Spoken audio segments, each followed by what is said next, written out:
Good afternoon, everyone. I guess we'll get started now. So, my name is Jason Kawal. I'm the director of the Lampert Institute for Civic and Global Affairs here at Colgate, and it's my great pleasure, but also with a hint of sadness, to be introducing our last speaker in our Crossing Borders series. And today's talk is also being co-sponsored by the Peace and Conflict and Women's Studies programs. So I'd like to begin just by thanking them for their support. So before turning to our speaker, I would like to draw attention once again to the Lampert Institute's theme for the 2017-18 academic year, which will be human rights.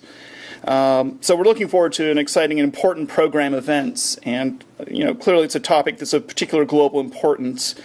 Just as we approach the 70th anniversary of the adoption of the Universal Declaration of Human Rights by the General Assembly of the United Nations. So do please keep an eye out for various announcements and opportunities related to the upcoming theme for the Lampert Institute. So now we can turn to introducing today's speaker, Rosalind Radatz, who is a postdoctoral research fellow in the Department of Politics and International Studies at the University of Cambridge. Rosalind holds a PhD from the School of Political Studies at the University of Ottawa and was a Trudeau Foundation Scholar from 2010 to 2014. And she's had an interesting life, and prior to her doctoral research, she's worked as a documentary filmmaker, a writer, a teacher, and a photographer. Now, in her research, Rosalind studies peace negotiations on the African continent with a focus on intersections between culture, religion, and politics. And her other research interests include South Asian parastate security networks in Kenya, refugees and displacement, as well as questions of individual and collective agency. She has authored or co-authored several papers exploring topics including post-conflict peace building and transitional justice in Liberia and in Sierra Leone. In addition to all this, Rosalind is the chair of the board of directors of Heshima, Kenya, a nonprofit group established in 2008 to provide support for unaccompanied and separated refugee girls and young women in Nairobi, Kenya. Adolescent refugee girls were and are particularly vulnerable to exploitation and abuse, especially sexual and gender-based violence. Heshima, Kenya aimed to provide safety and shelter for their most vulnerable participants, deliver an education program, support economic empowerment, provide child care, assist with legal and medical appointments, and work within the refugee community in Kenya to identify, protect, and fight for the rights of the most vulnerable. So please join me in welcoming Rosalind as she presents her paper, In Safe Hands, Refugee Children and Sexual and Gender-Based Violence in Kenya.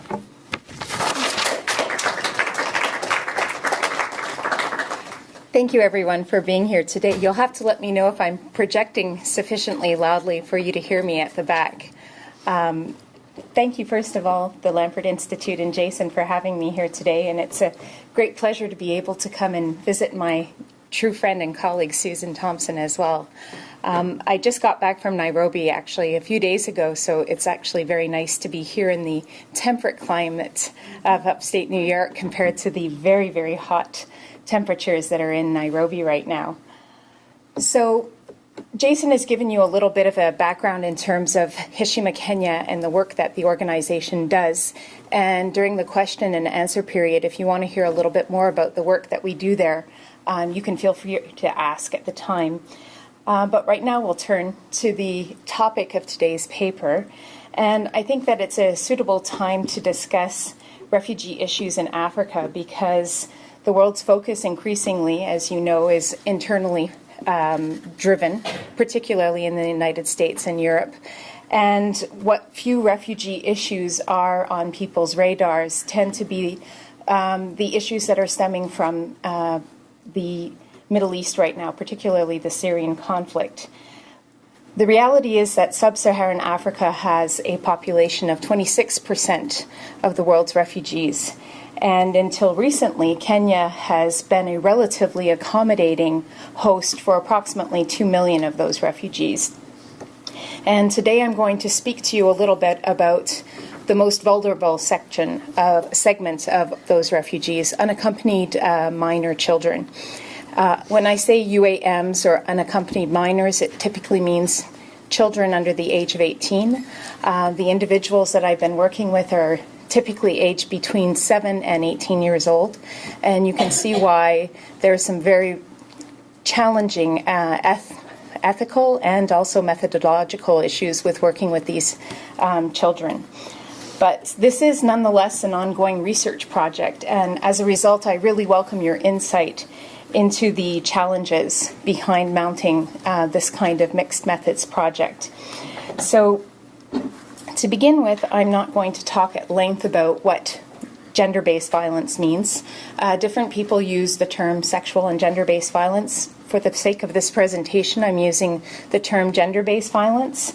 It includes the following kinds of actions. They typically target actions on individuals based on their gender. GBV, which is gender-based violence, occurs because of gendered role expectations and is exacerbated by unequal power relationships between men and women. There's a lot of research that also attests that GBV is an intrinsic and calculated part of armed conflict. We can also talk about those ideas later on in the question and answer period. Women and girls tend to be particularly targeted for sexual and gender-based violence, although GBV is also perpetuated against men and boys. And hang on a second. Because they have no adult protection, unaccompanied minor refugees are particularly defenseless. At least 70% of the refugee children who are seeking asylum in Kenya acknowledge that they have been survivors of GBV in their countries of origin or while in transit. As you can see, also more than half of these refugee girls have at least one child, many of them more than one child under the age of 5. Again, unaccompanied minors meaning children themselves under the age of 18 years old. So there's a growing body of literature on urban refugees and on GBV itself. But typically the available research considers GBV in the context of women and girls as the survivors, with men and boys as the exclusive perpetrators. There's very little literature looking at GBV among child refugees, and less still looking at minor male survivors of GBV.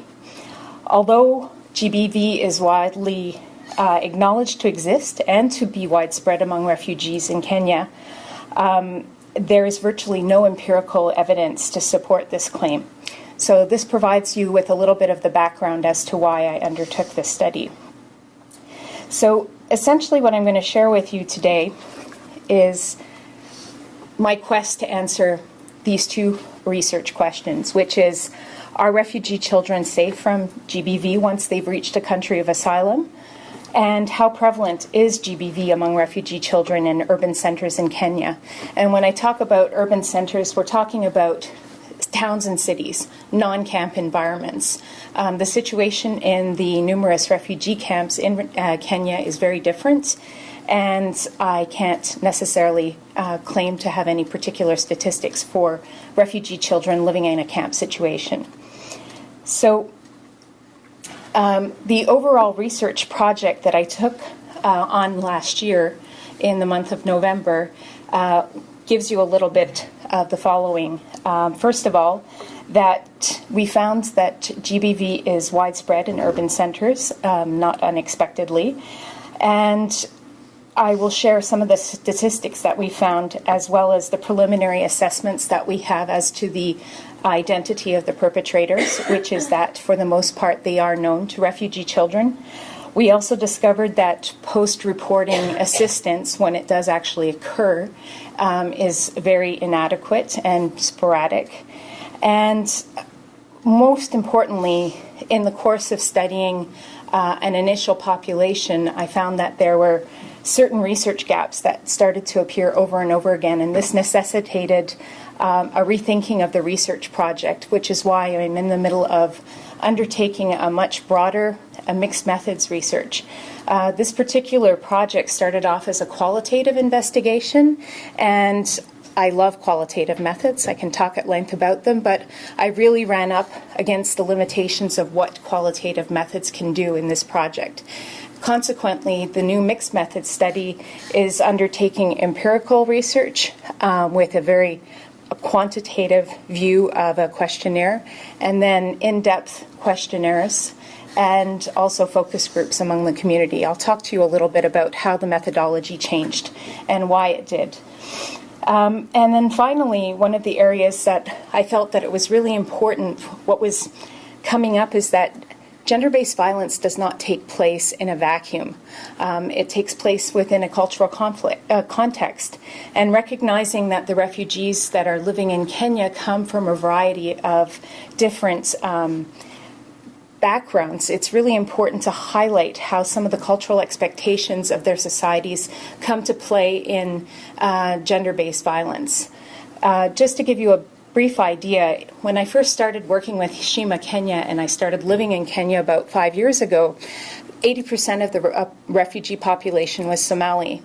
And now approximately 65 to 70% of the refugee population is from the DRC, and about 20% of the population is from Somalia. So the population changes in Kenya often, always reflect what's happening in the actual region around Kenya. We have an increasing number of South Sudanese children that are now coming into Kenya as well, and a small minority that come from Rwanda, Burundi, Eritrea, and Ethiopia. So just a little bit about the initial methodology that I used. The participants that we initially looked at last November were recruited by child protection or girls empowerment officers that work with either the UNHCR or Heshima Kenya. And we issued semi-structured questionnaires to 95 children aged 18 to 17, of which 23 were boys and 72 were girls. It's important to highlight here that the fact that the participants were recruited by social workers has yielded some, I think, problematic results, which is why we're undertaking a broader research project to get rid of some of those biases. We also interviewed approximately 25 community members, including foster parents, again reflecting the ethnic breakdown or the national breakdown of refugees in Kenya. Finally, we looked at the respondents from social service agencies, including the police, Kenyan child protection officers, various NGOs that are working in Nairobi with refugee issues. And as you can see, that was all complicated by the fact that interviews took place in a number of languages. So, as a bit of a background, I sought some identifying information from minor respondents, including their age, their gender, their place of residence, the people with whom they lived. We also asked the children if they attended school and to whom they confided in with their personal troubles.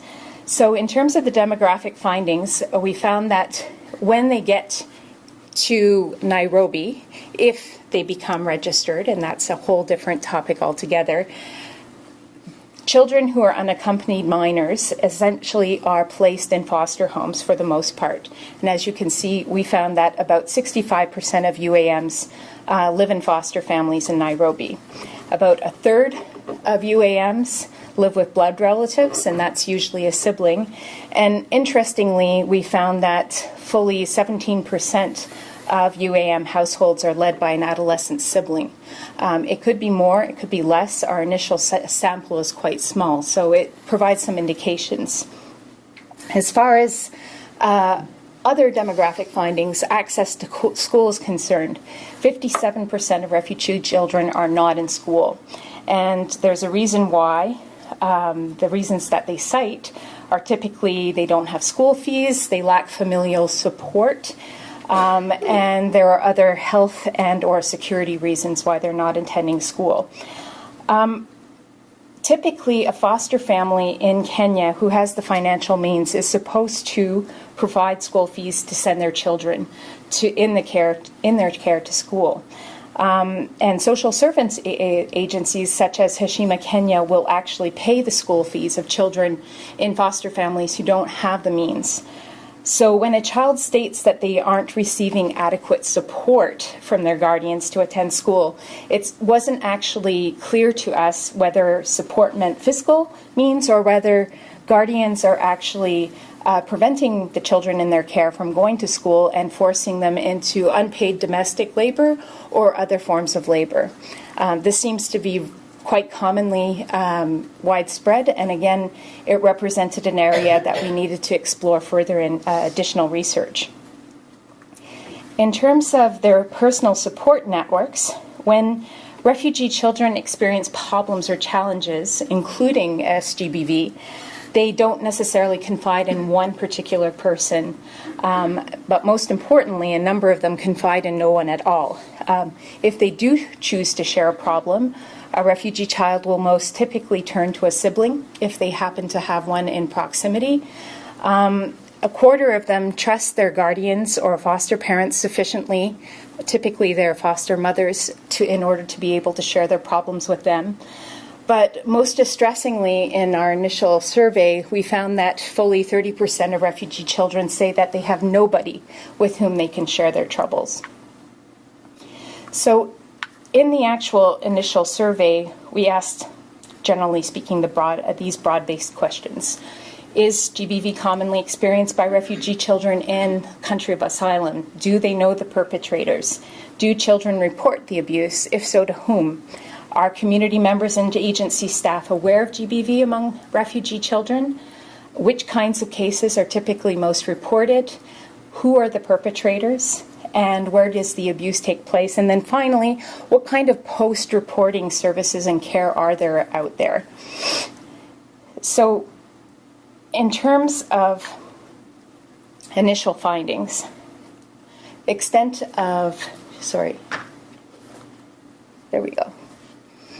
GBV among refugee children, fully 85% of unaccompanied refugee children are telling us that they are experiencing gender-based violence in the country of asylum. This is on top of the fact that 70% of the girls that we're working with have already said that they've experienced gender-based violence in their country of origin or in transit to their country of asylum. In fact, only 14 of the 95 children that we spoke to said that they had not been abused in Kenya.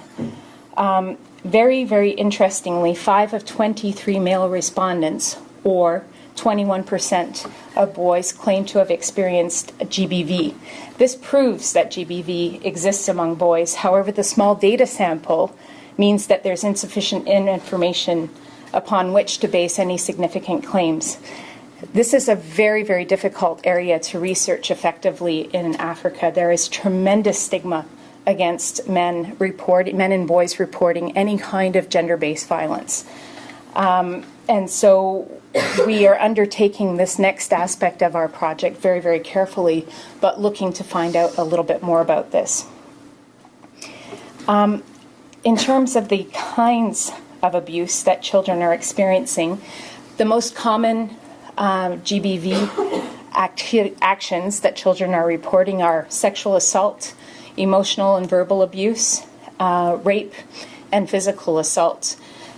The emotional and verbal abuse and physical assault, components are very, very complicated to deal with because, again, from a cultural perspective, physical discipline is very, very widespread. And where do children draw the line between normal physical discipline and physical abuse? Similarly, when it comes to emotional and verbal abuse, there is a very, very stratified structure of respect that exists between adults and children in African society. And it's very important to understand that what an adult expects from a child in terms of deference is very different than what we would expect here in Western societies. One of the things that we found out in terms of the limitations of our survey is that when children were being asked what kind of abuse they experienced, they were actually just stopping when they reported one. And I hypothesized that many children are actually who are reporting abuse have experienced more than one kind of abuse on more than one occasion. And this is something that our subsequent survey has sought to, explore in more detail. Finally, it's really important to underscore the fact that certain kinds of environments are much less inclined, let me go back to this,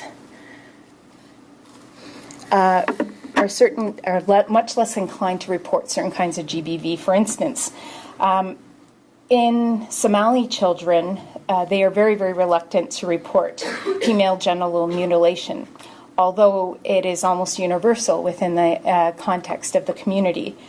They're also extremely reluctant to report other kinds of GBV. And those who report abuse are often isolated and face expulsion from their families or foster families. And so we've had to tread very, very carefully when we start investigating the kinds of abuse that we're trying to elicit information about.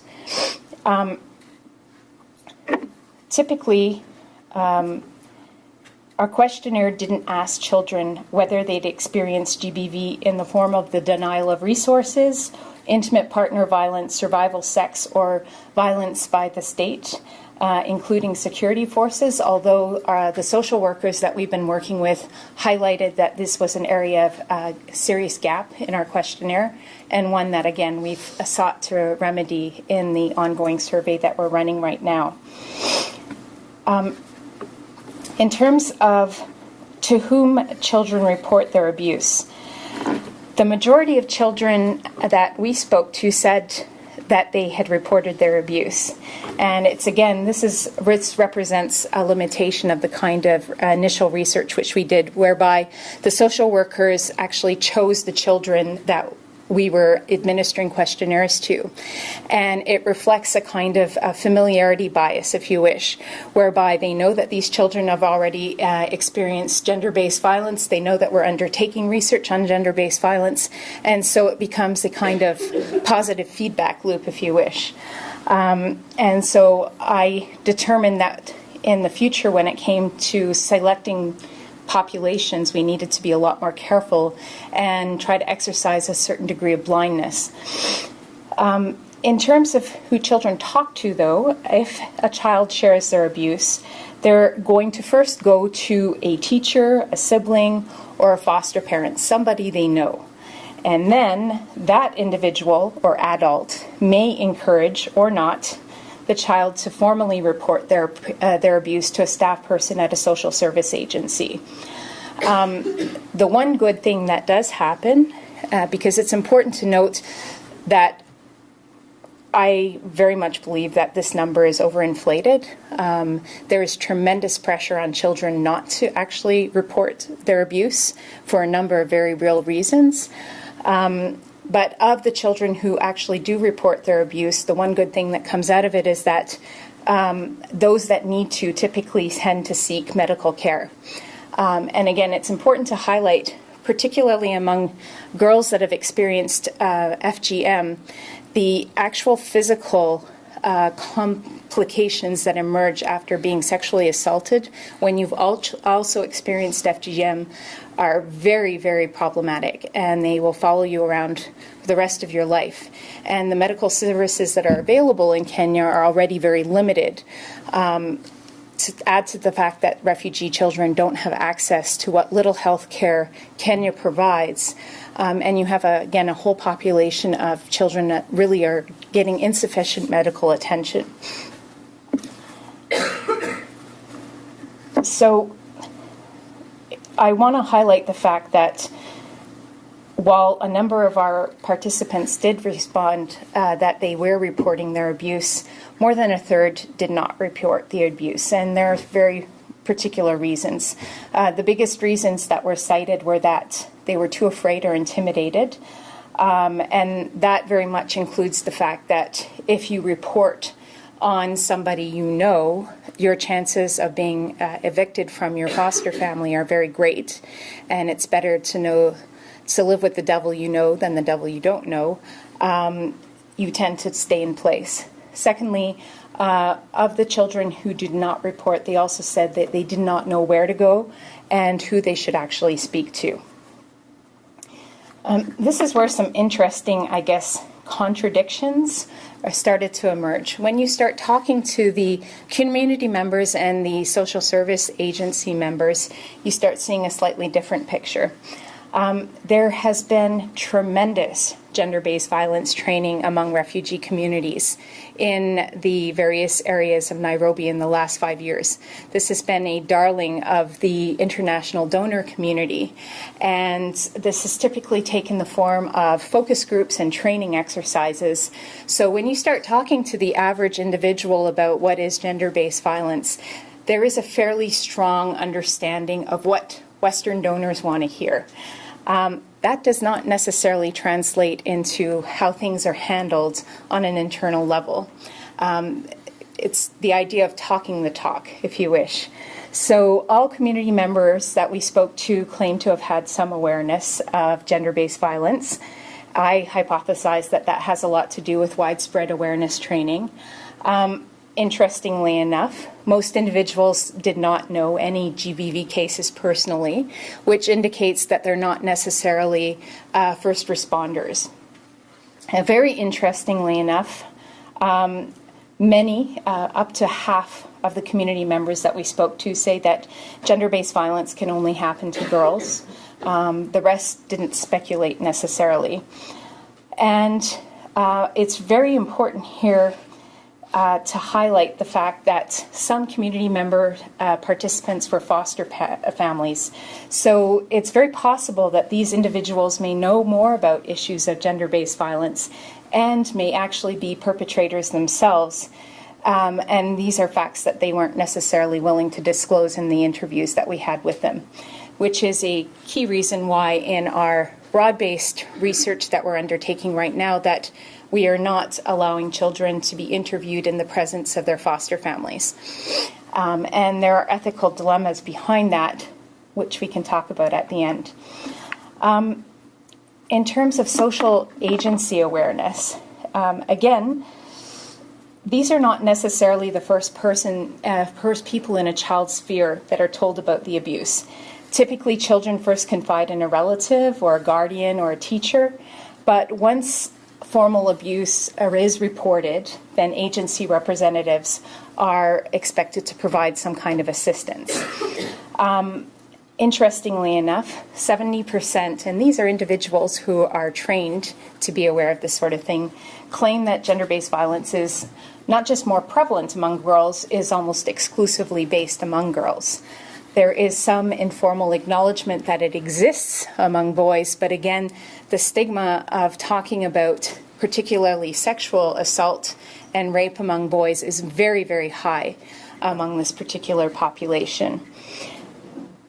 So the idea of the reporting of girls being only or being the highest, I guess, targets of GBV is problematic. And what I think is that it creates a self-perpetuating expectation that girls are more likely to be victims. And we also suspect that GBV cases among boys exist and may even become widespread, but they're being less reported less often.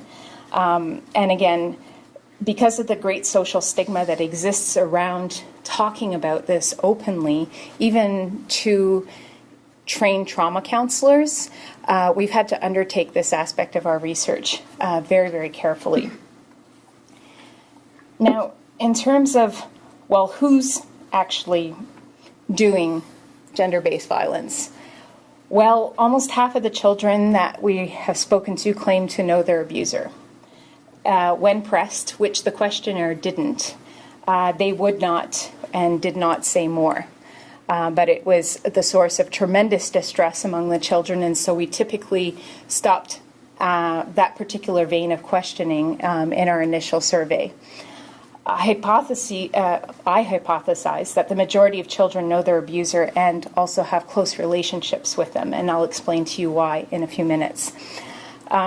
Interestingly enough, the agency staff estimate that 70% of gender-based violence cases that they deal with are perpetuated by individuals known to the victim. And according to agency staff, of the cases that they receive, less than a third of GBV cases are perpetuated by strangers. So where then does gender-based violence occur? Recognizing that the children were reluctant to discuss the nature of their relationship with their perpetrator, we didn't probe any further about where abuse was taking place. But we did ask this of the community members and of the agency participants that we spoke to. Community members opined that 37.5% of cases were occurring in the home. Agency staff were saying 70% of cases are perpetuated by household members in the home where foster children were living. So, if a child actually reports gender-based violence, what actually happens? Well, there's some follow-up, and sometimes the follow-up happens. Typically, the kind of follow-up that exists would be re-registering a child that's dropped out of school, providing a child with an initial counseling session, or transportation to medical care, and very occasionally rehoming. The social service agencies recognize that they're completely overwhelmed and they have limited resources, and they admit that fully 25% of children that are reporting incidents of gender-based violence actually receive no follow-up care at all. More importantly, it's whatever services that exists aren't available all of the time. It's very, very hit and miss, and it really has a lot to do with who you come across as going to be your caseworker. That's not dissimilar, of course, to issues of violence here, but it's particularly underscored with the resource deprivation that exists for care among refugees in Kenya. So, in terms of the gaps in services that exist, it's very, very clear that there is very little ongoing psychological support or counseling for children that have experienced gender-based violence. There is a lack of educational support, and again, support may mean school fees, or it may mean just providing a positive environment where a child feels like he or she can go to school. Medical attention is also an ongoing problem. There's great risk of aggravated trauma due to how officials tend to respond to a child that actually reports gender-based violence. Again, there are real reasons why children are socialized to keep these kinds of problems quiet, and they learn this very, very young. Finally, there are very few referrals or follow-up in terms of a systematized way of dealing with GBV, and very poor legal services. Kenyan law is actually great when it comes to the actual written statutes that exist around gender-based violence, not just among children, but among people in general. But how and whether these particular laws are enforced is something else altogether. So, very briefly, to give you a bit of an overview of what we've looked at then, the small sample size that we've looked at is limited, but I believe it's fairly indicative of some very widespread trends. 2/3 of the children that we spoke to are living with foster families, and more than 50% of them aren't attending school. If a refugee child seeks emotional support from someone, they will do so first from a blood relative. And again, most importantly and dishearteningly, fully 1/3 of all refugee children say that they have no one in which they can confide. GBV is widespread among the majority of refugee children. Most reported the abuse, but 40% did not. Nearly half of the children say that they know their abuser or abusers, and as I speculate, this number is likely much higher. I hypothesize that gender-based violence is mostly perpetuated by household members in the child's place of residence, and there is a widespread lack of counseling, referrals, and follow-up care.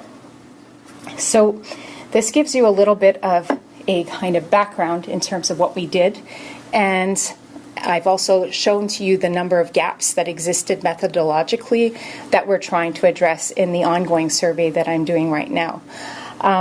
So Hashima Kenya worked with UNHCR at the beginning of this year, and we undertook a census as to how many children, unaccompanied minor children, are living in Nairobi. And again, I underline that these are registered.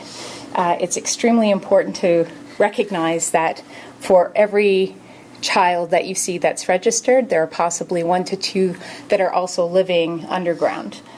So the number is actually much higher, but this is what we have to work with. So there are 1,792 registered unaccompanied minor children in Nairobi as of this year. If we want to undertake an empirical piece of research with a 95% confidence level and a 5% margin of error, we end up with a sample size of approximately 317. And recognizing that we have to exercise room for contingencies, in our empirical study that we're running right now, we're aiming to administer questionnaires to 350.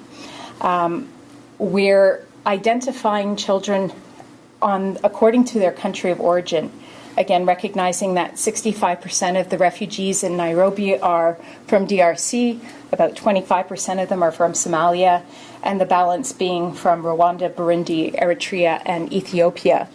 And as is reflected in the actual ongoing political instability in South Sudan, we're seeing increased numbers of children presenting from South Sudan.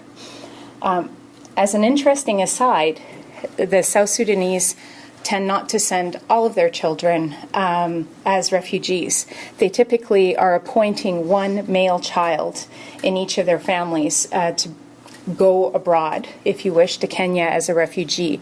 The fear is that the family will be annihilated in the ongoing civil war that's happening right now, and at least 1 family member should survive, if possible. Hashima Kenya works with girls, so we're not necessarily interacting as much with boys.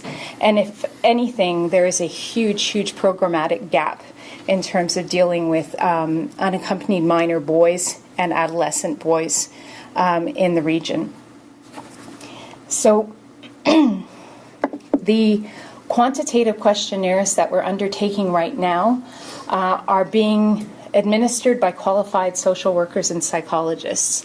They are not, however, employees of either UNHCR or Hashima Kenya, and they are not typically individuals who have worked with refugees.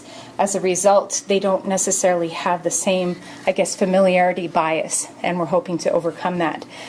We needed, nonetheless, to ensure that there was a certain level of expertise as far as psychological care with the enumerators that were giving out these kinds of surveys because of the very difficult nature of the actual topic that we're seeking to research. When we talk about confidentiality assured, as I said, the children are no longer, we're first of all asking that they do not attend with their guardians, and if their guardians do come, they are separated. We are giving a general reason about demographics as to why we're administering the questionnaire to the children so that they have a plausible excuse to give to their foster parents if necessary.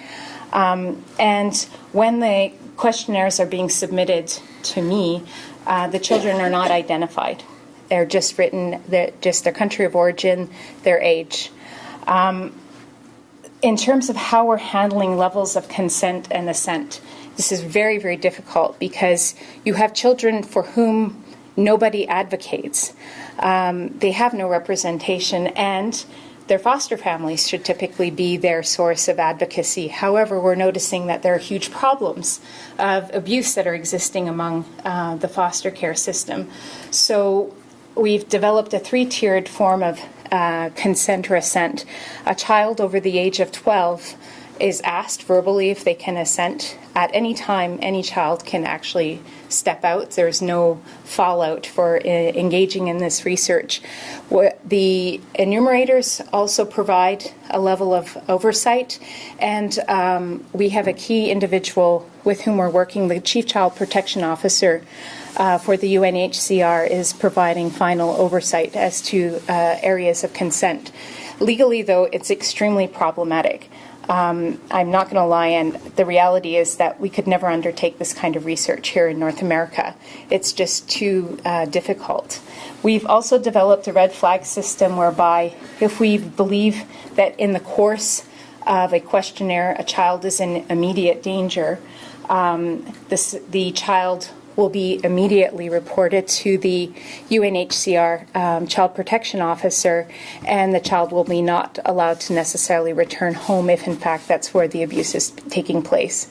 And then finally, we've noticed that just in the initial questionnaires that we started to administer, the enumerators themselves were becoming extremely distressed. And so we determined that we needed to provide some kind of trauma care for the enumerators during the course of the research. In terms of the qualitative questionnaires that we're undertaking 40 in-depth qualitative questionnaires. Each session, the questionnaire takes 2 sessions of approximately an hour and a half each. It is extremely emotionally difficult for both the enumerator and the child alike.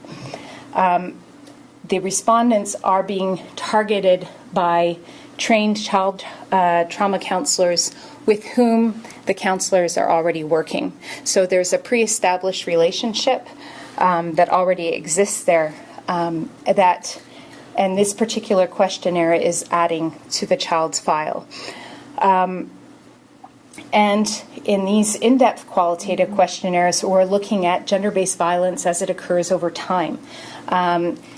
When it occurred and how it occurred in the country of origin of the child refugee, when and where it occurred in transit, and then finally once a child has arrived in the country of asylum, Kenya.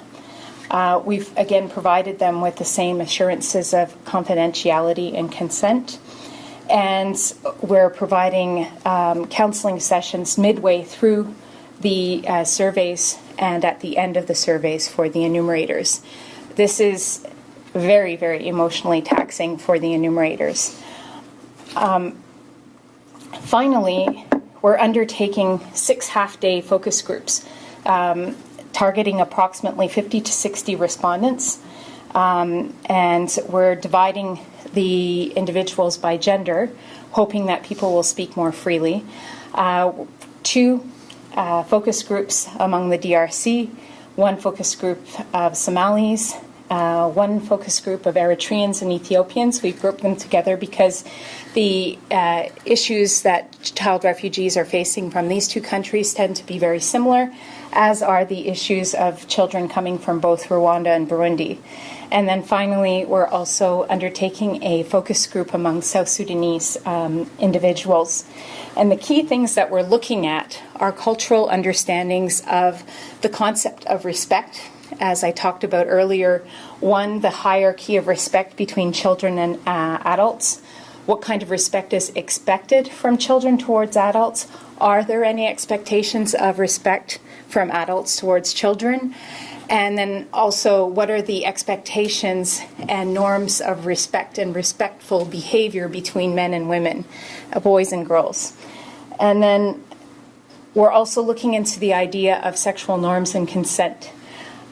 We've really noticed anecdotally that perceptions of sexuality across ages range. For instance, it is universally considered to be anathema that the sexual assault of a small child aged 4 or 5 is not socially acceptable. But depending on who you talk to and where they're from, once a girl begins to menstruate, whether or not she's 9 years old or 16 years old, she is perceived as being sufficiently adult to be able to participate in sexual behavior. And then there's a notion that's also coming up anecdotally that consensual sex or coerced sex are very, very fluid, and depending again on the kinds of communities that children are from. And it's important, again, to highlight gender-based violence within those contexts. And again, finally, underscoring views of sexuality and sexual behavior and what's allowed among adolescents in particular is important to highlight. According to the law in North America, if you're under 18, there are different areas of consent, but Kenyan law says there is no such thing as consent if you are under 18. It doesn't matter with whom you have sex, whether or not that sex was consensual, whether or not it's with a peer or with someone with whom you have a power relationship. It just isn't legal, when in fact that just doesn't represent how sexual behavior takes place. So these are among some of the larger and more complicated ethical and methodological challenges that we're facing in the research as it moves ahead. Again, though, to conclude, this is, however, problematic. We're hoping to fix the problems that we had with the initial study, the only mixed method study that examines the prevalence of gender-based violence in refugee children in their country of asylum. And here I have to underscore the fact that this research is only able to take place because we have access to children through a trusted and trustworthy agency. Oops, sorry. And here I can talk to you a little bit about Heshima Kenya if you're interested in the kind of work that they do and if you want to know a little bit more about how we were able to access.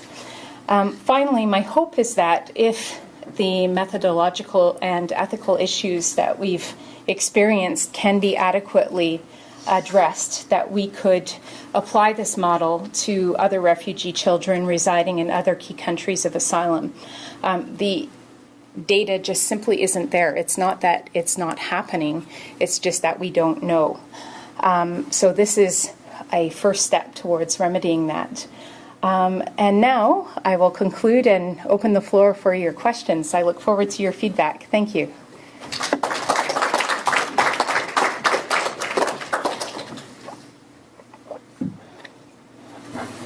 So I'm in Professor Thompson's class, and we're working on our day in the life assignment where we're profiling. So in my case, I'm doing a young Syrian refugee girl. And I'm curious, what extent do these children understand the violence in their home countries that have led them to be refugees? In a general sense. They don't understand it in a general sense. They understand it in a very personal sense. Because the reason that they become refugees is because violence has come to impact them very, very directly. Either their children have been killed in front of them, or they've experienced gang rape as the sex slaves of soldiers. They don't think about necessarily what's happening to the country writ large as much as they're thinking about what's happened to themselves and their immediate families on a very real and individual basis. I guess I just have a quick question again. I'm curious, the origins, at least, of the Syrian conflict, if a young child would understand, obviously they understand the daily violence they're experiencing, but, why they're experiencing it. I couldn't speculate. Okay. Hi, thank you so much. I was curious how, for the second portion you're doing, yet to do these norms on respect and consent and sexual norms in general, clearly you're talking to them, but how did you personally work through, Western assumptions of those notions, communal Kenyan assumptions of those notions, and how those play into the research process? I can tell you how I dealt with it and why I decided to make the study a lot broader. One is that I felt that the kind of knowledge that we were gaining as to gender-based violence was occurring in a kind of legal vacuum. Definitely, if you look at gender-based violence through the eyes of international law, or just through the law in general, you're really not understanding, I guess, the three dimensions in which sexual behavior, sexual norms, and gender-based violence occurs. The first was which these individuals who are committing gender-based violence, they can't be all evil, are they? Or is it that they have very specific understandings of what's acceptable, what's not acceptable? And one of the key things, I guess, that I started realizing, it's from living in sub-Saharan Africa for an extended period of time. I lived and worked in the West Coast for several years, and then I lived and worked in Kenya for 5 years afterwards. And you quickly realize that the norms of respect between children and adults are very, very different than they are here. What is a child is truly seen and not heard. A child's interests are not interesting to an adult. They are not ever an adult's concern. And the lack of respect is immediately responded with, typically with violence, be it verbal or physical, and it's very socially acceptable. That's not considered to be abuse. And so I found myself having to really question what, for me, I guess were my particular values, and try to not necessarily apply cultural relativism, but just truly understand how things take place. I'm giving you a very long and convoluted answer, but it's a work in progress.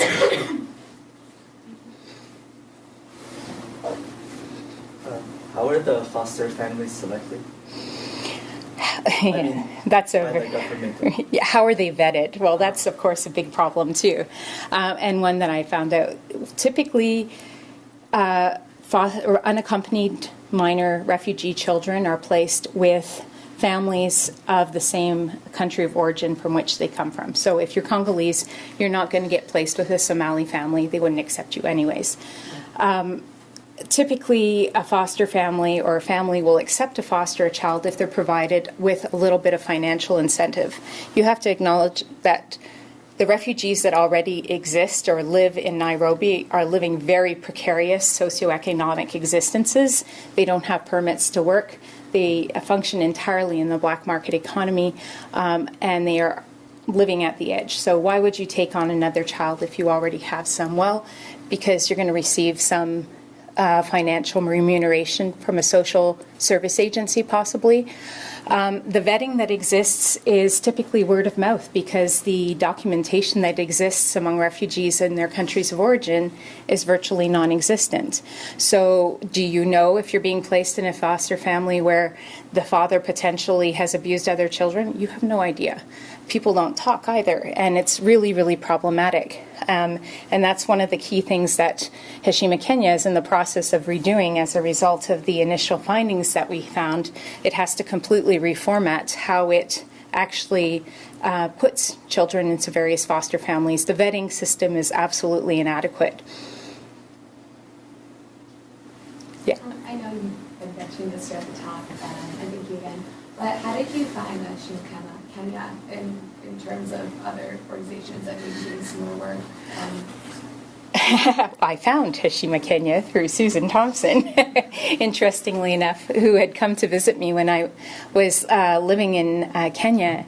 And she came home one day and she said, "You got to check out these girls that I'm doing some work with. These people are incredible." And that was like 5 years ago. And Heshima was still very young as an organization. I've focused and I've stayed with them as a volunteer and also as a researcher because they are the only organization of its kind. You have to understand how many thousands of nonprofit agencies exist in East Africa. They're everywhere. That is what counts for social services in East Africa. However, there are no organizations that work specifically with unaccompanied minor children.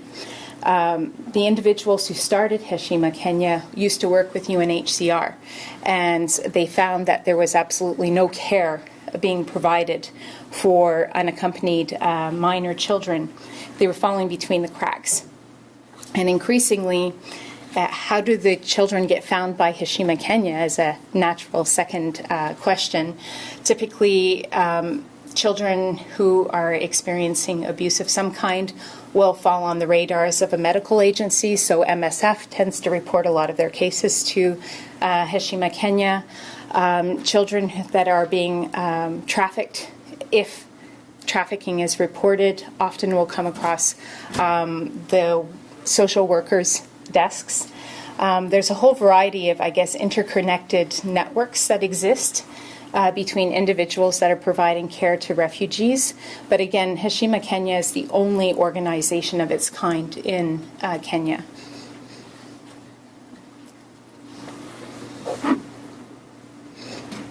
Jason, you've got to have a question. I have dozens. Maybe just as a broader background question, just how do individual or some of these minors end up in, say, Nairobi as opposed to the camps? And then you mentioned, just as rough estimate, I think you mentioned where there was about 1,300 registered. 1792. Sorry, 17. That you think it could be into the sort of high, like 3 times that? 3,000 to 5,000. Yeah. Yeah. The children that make their way to Nairobi as opposed to the camps, there's a couple of reasons. One, there's a very real fear of the camps, and there's very legitimate fear of the camps. One is once you're there, you're essentially imprisoned. This is not a place where there's freedom of mobility. So if you aspire to any kind of mobility and resettlement, which some refugee children have, that's not the place to find it. Secondly, the biggest reason that they tell us they end up in Nairobi is that they are looking for their family members. Children have been separated from their families. They've seen immediate parents being killed in front of them, particularly children from DRC. They fled with a neighbor, or they got onto a truck with somebody they exchanged survival sex with, and they finally ended up in Nairobi. And Nairobi is a major hub for refugees in Central and East Africa. Once they arrive in Nairobi and they meet other refugees, and especially once they start interacting with the UNHCR, there is this hope/expectation that they will be resettled in the United States or in another Western country. The fact is that less than 5% of the most vulnerable of vulnerable unaccompanied minor children are resettled, and that window is quickly closing, particularly because of domestic policies here in the United States. I hope that answers a little bit. I will ask more later. Thank you again for your feedback. If you have any additional questions, you can get in touch with me at my email address, and I'm going to be here teaching at Susan's class tomorrow. I look forward to talking to you then. And thank you again for coming today. It was lovely.